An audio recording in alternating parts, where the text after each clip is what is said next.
My cat somehow got inside this container.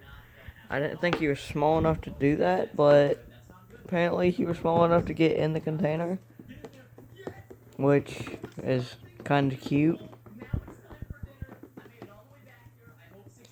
Well, yeah, that's all I wanted to show you guys. Somehow my cat got into this container, and I have no idea how. Because look, it doesn't even look like he's small enough to fit through that hole. Watch.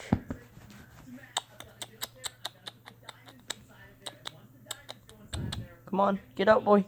Come on. Come on. Come on.